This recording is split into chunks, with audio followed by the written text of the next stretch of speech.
మోంతా తుఫాన్ ప్రభావిత ప్రాంతాల్లో పునరావాస కేంద్రాల్లో ఉన్నవారికి ఉపాధి కోల్పోయిన మత్స్యకారులు చేనేత కార్మికులకు సహాయం చేసేందుకు కూటమి ప్రభుత్వం సిద్ధమైందని డిప్యూటీ సీఎం పవన్ కళ్యాణ్ అన్నారు.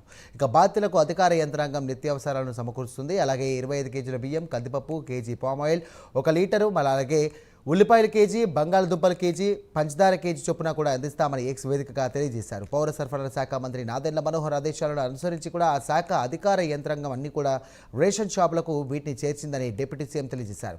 14,415 రేషన్ షాపుల్లో 1,00,000 మెట్రిక్ టన్నుల బియ్యం, 3,424 మెట్రిక్ టన్నుల పంచదారతో పాటు ఇతర నిత్యావసరాలను కూడా పంపిణీకి సిద్ధంగా ఉంచామని తెలియజేశారు.